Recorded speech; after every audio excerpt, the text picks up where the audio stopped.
Hey, thank you for joining me. Welcome back once again to Truth Matters. This is the place where we explore and we discuss things that are true from a biblical standpoint and, of course, from an enlightened common sense. In today's episode, I want to describe or talk about an event that's going to happen in the end times that's very relevant to us today. And it's actually found in the book of Revelation, chapter 18, verse 2. So let's go through it right now. Let's just see what the Bible says. An angel, he cried mightily with a great voice, saying, Babylon the great is fallen, and has become a dwelling place of demons, a prison for every foul spirit, and a cage for every unclean and hated bird. Talking about a place called Babylon, a great fall that's going to occur in the end times. What is Babylon? Babylon, is it a city? Is it a nation? Is it an empire? Well, it doesn't really matter because whatever it is, Antichrist is going to need a place to rule from, a place he calls home. A place is going to be a center of operations, and it's going to be Babylon. That could be a city. Could be an empire, could be a nation.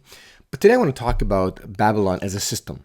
Babylon is a two-tiered system. It's a religious system, a spiritual system, and it's also a political system. And that's where I want to go today, because we need to reverse engineer it, because if the final victory is going to be when Babylon the Great falls, that means Babylon has to exist. And in order for Babylon to exist, it means somewhere in history of time, it had to have been initiated, it had to have been adopted, it had to start.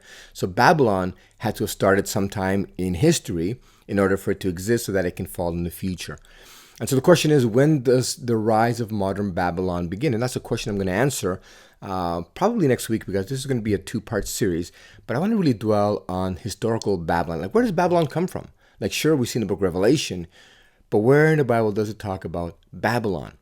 We need to go all the way back to Genesis chapter 10 and chapter 11, talking about the Tower of Babel. But here in verse 10, when you're talking about the table of the nations, it says that the sons of Cush were Seba, Haviah, Sabia, and we go on. But then it says that Cush begat Nimrod. Cush begat Nimrod. So Nimrod was a son. He became mighty one on the earth. Verse 9, chapter 10, he was a mighty hunter before the Lord.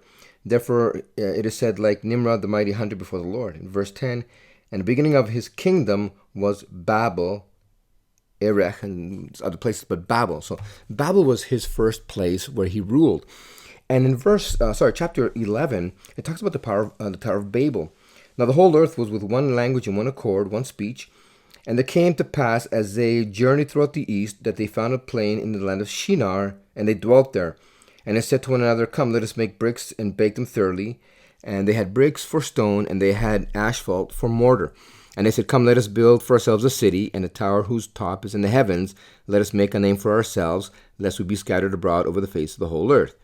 And the Lord comes down to see what man was doing, the tower he had built. Verse 6, and the Lord said, Indeed, the people are one, and they all have one language. And this is what they plan to do. Nothing can be withheld from them. So come, let us go down and confuse their language, that they may not understand one another. So the Lord scattered them abroad from over the face of the earth, and they ceased building the city.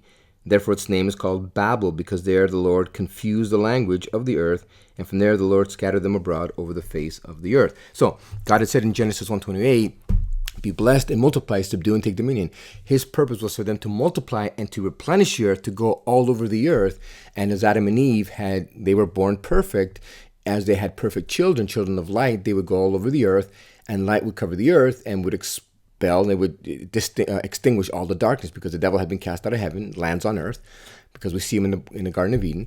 But the whole plan of God was for the human race to multiply, to expand and subdue the earth, so to go all over the earth, to scatter over the earth, and that way to expand the human race, which would be beings of light, to extinguish the darkness. But we know that didn't happen.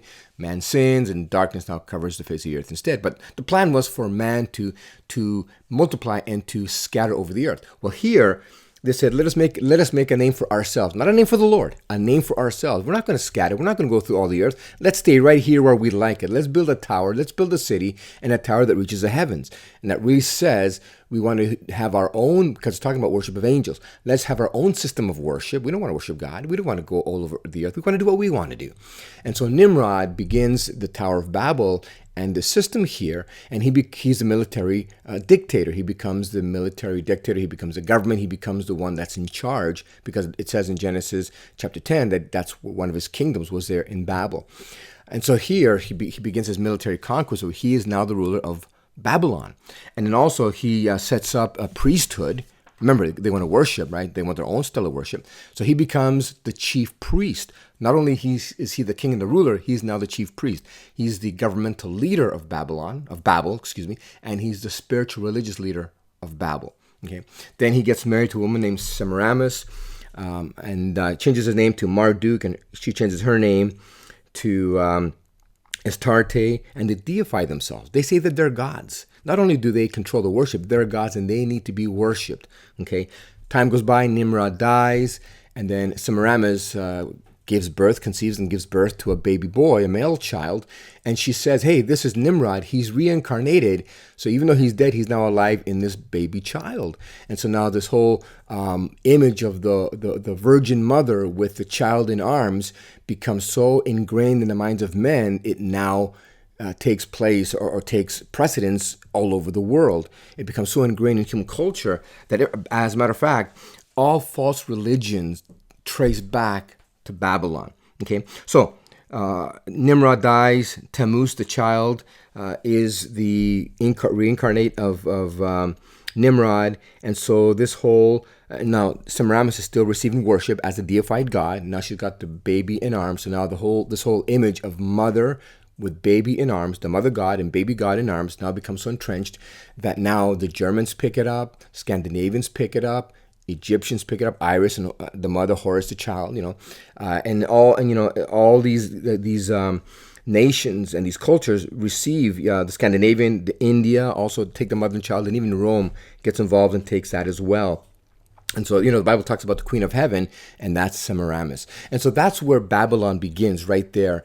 Tower of Babel, God obviously, says this isn't going to work. We're going to scatter you because my plan was you to be scattered. So he finishes that. Tower of Babel is not finished being built. The city is not finished being built, and they scatter.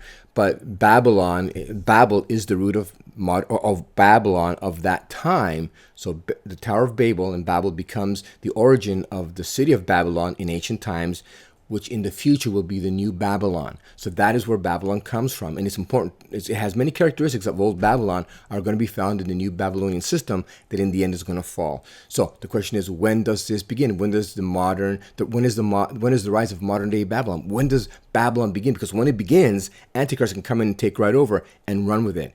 When?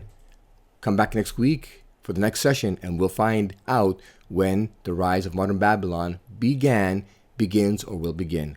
God bless you.